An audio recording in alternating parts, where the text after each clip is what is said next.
Yeah, so I'm just sort of bringing the sides together like that. And patting it down nice and tight. And yeah, I'm patting those weed seeds in there too. And I'll deal with that.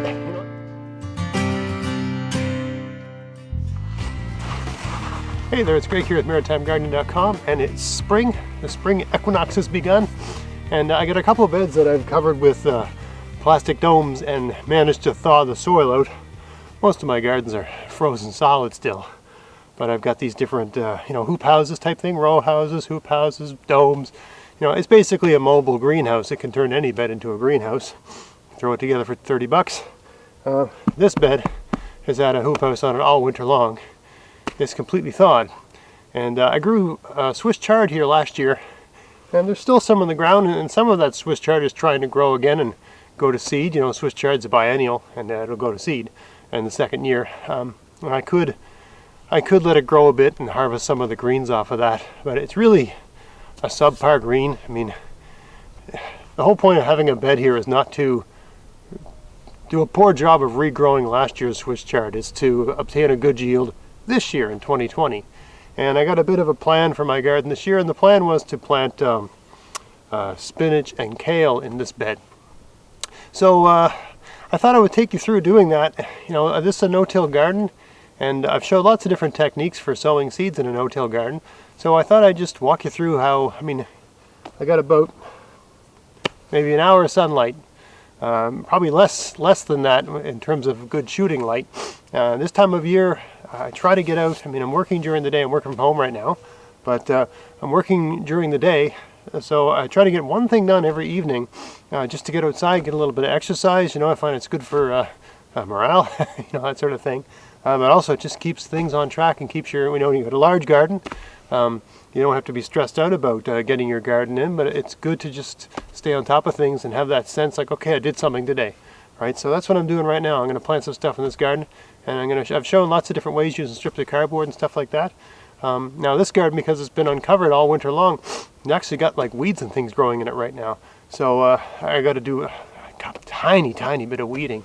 So I thought I'd just walk through that process and zoom the camera in a bit and talk you through what I'm doing and why I'm doing it.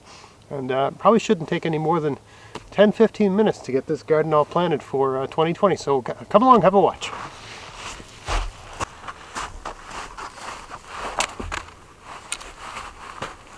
Alright, so you can see I've already begun a little bit here. And just to explain my gear, I got a little bit of hand. I don't think I'm going to need this tool, but you might need it. I got some different early season seeds, just for like a little kit. And I got if you look at my video, I've done videos on planting my garden. I do it using Microsoft Excel every year. But when I'm out here in the garden, I just have like a piece of paper and a rough drawing, glued onto a piece of cardboard. Excellent beer, by the way. So anyway, that way it's not too flimsy, and I can put a rock on it and we'll get wrecked. And it'll pretty much last the season. But yeah, so that's all I got here. And the plan was to get some kale and spinach in here. So all I'm doing is just taking this sort of stuff, doing a bit of weeding, and I'm pulling out the you can see I got some there's a Swiss chard. There's a Swiss chard that made it through the winter, and yes, I could let it grow a bit and harvest greens from it, but while that's happening, I'd basically be delaying getting the thing I actually want to grow in this garden. So, that doesn't make a lot of sense to me. So I'm just taking these, I got these, I don't know what this is, some kind of weed. I'm just going to put it upside down. I'm making rows. I'm basically making 3 rows here with about,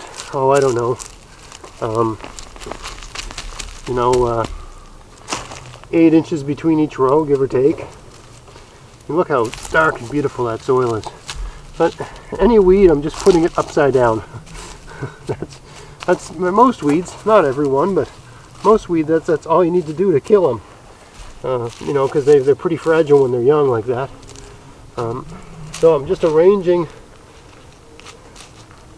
the mulch that is still here from last year in between these. You know, this is all the cultivation that's required. Here, I got one Swiss chard that's so big it doesn't want to come out. I'll use that. Give it a little whack. Now this old Swiss chard becomes a mulch. Right, this is all the cultivation that's required in a no-till garden. It really doesn't require much more than this. And you know, for people that have been gardening their whole life, they're watching me, and you probably find this a little hard to believe. And I only started doing this in, I don't know, like 2012, give or take. But I guarantee you this works. And I don't know what weed was in this garden, but there are seeds everywhere. There's some kind of weed seed all over the place. I imagine that will be an issue as the season progresses. But I've got some sort of, looks like a wild onion growing here of some kind. And yes, I could let it grow, but I don't want onions here. I'm just speaking to people, oh, those are great, you should let them grow. Yeah, that's really not what I planned for this space, right? You let the wild onions grow in your garden. I got a plan for this garden here, for this space. A bit of a, there we go. Another thing, you see how I haven't planted all the way to the edge, right? I'm going to put a dome over this to get things to germinate. It's still very cold, right? I mean, I've got my hood down because I'm filming so you can see my face, but if I didn't have the camera on, I'd have my hood up. It's cold.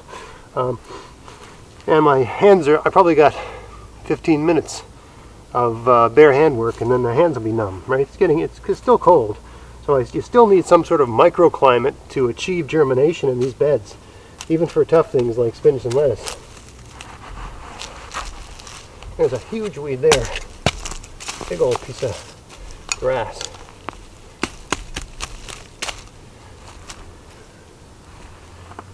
Throw that out of the way.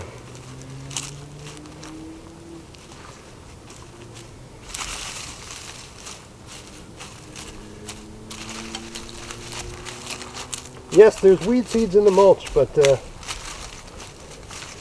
really, it's if it was a really big problem or inconvenience, I wouldn't be doing things this way, right? All right, next row here.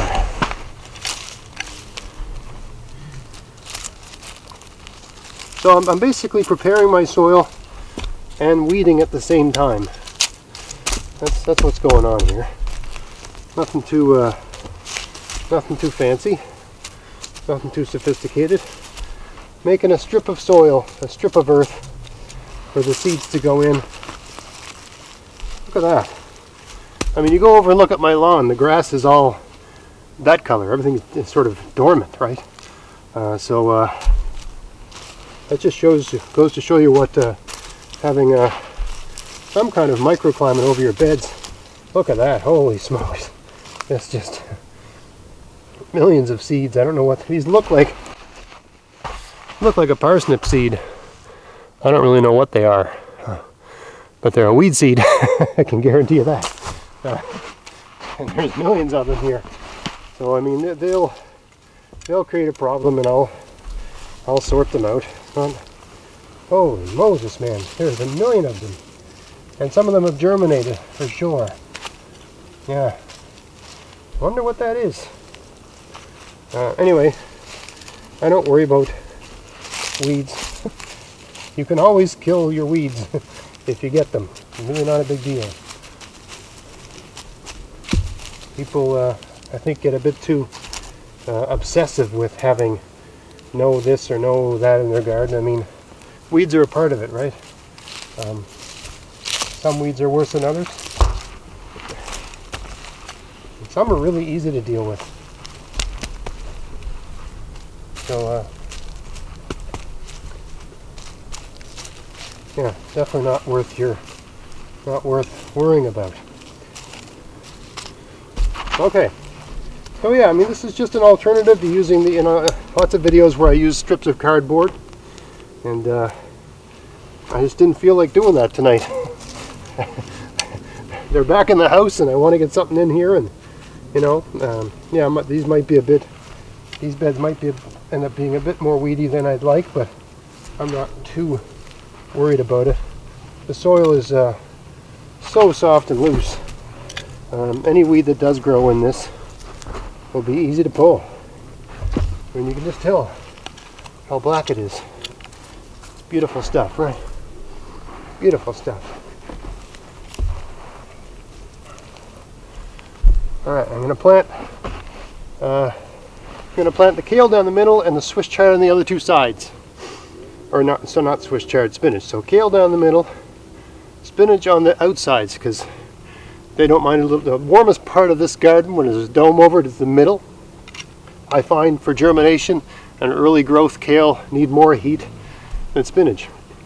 So I'll have a kale down the middle, Swiss chard down spinach down the sides, and then I'll harvest all the spinach. By sometime in July, the spinach is done, maybe even earlier. And there'll be so much kale here I can thin it out and fill this whole bed.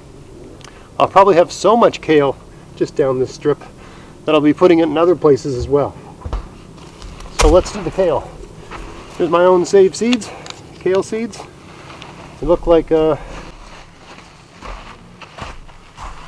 mustard seed, right? And great thing about your own saved seeds is you never have to worry about running out. I mean, you let a kale plant go to seed, you'll get, a million seeds or something, right? You'll get a lot. So it allows you to be very confident with your germination, because you overseed. And you just thin them out, right? As they come up, you just pick the ones that look the best, and toss the other ones, and the result is always great kale plants. Yeah, so I'm just sort of bringing the sides together like that, and patting it down nice and tight. And yeah, I'm patting those weed seeds in there too, and I'll deal with that. If it's a problem, I'll deal with it when it happens. Alright, so I got my spinach here. I'll just plant that using the same technique. This one is the lakeside spinach, that variety. So get that in the ground. I actually changed my mind. I'm going to put spinach on this side, and I'm going to put a kind of sorrel that I got here in the other one. It's like one of those really early, tough, early season greens. But the whole point of this video is to show you that you really don't need to put a lot of thought or time or energy into getting your garden in.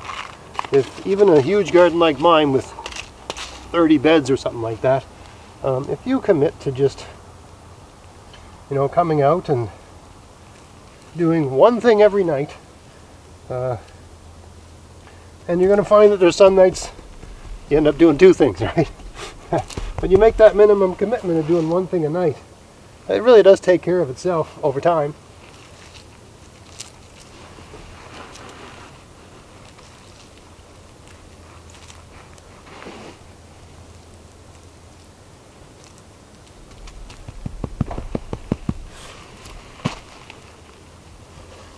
And if I'm looking a little bit lazy about how I'm doing this sowing, it's because for a lot of things you don't really have to be that sophisticated with it. I mean, there was whatever those funny weed seeds that I showed you are, they're growing all over the place here.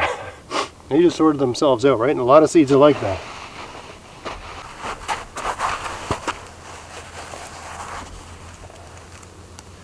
And here we are with this sorrel. Tiny, tiny seeds.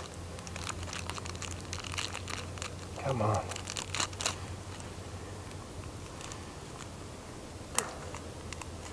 I don't know what these taste like. They're probably bitter.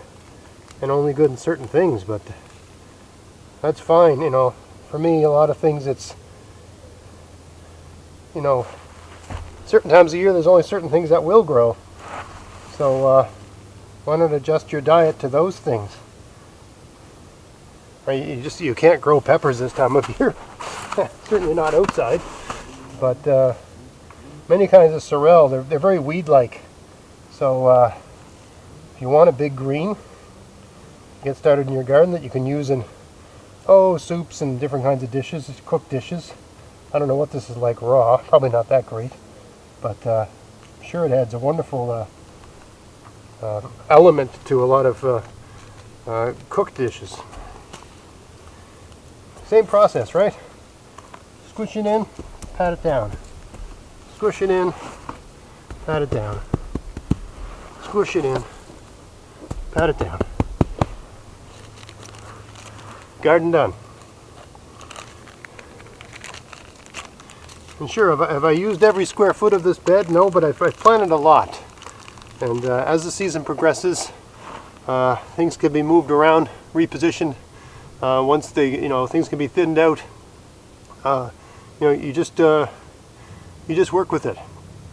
But the main thing is to get something out. And this is a good setup for the sort of standard 4x8 bed.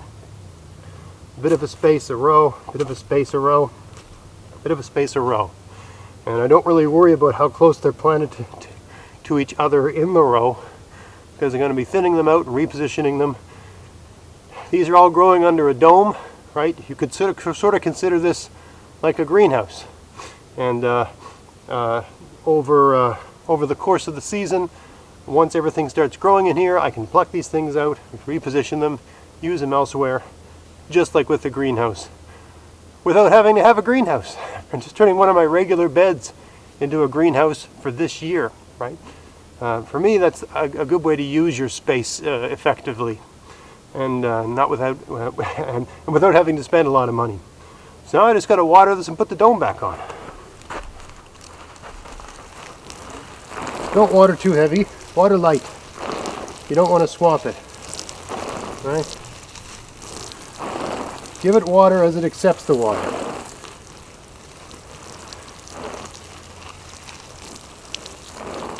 People ask me how often I water these. Maybe once a week if it needs it. Right, now this is a gallon can. And yeah, maybe once a week.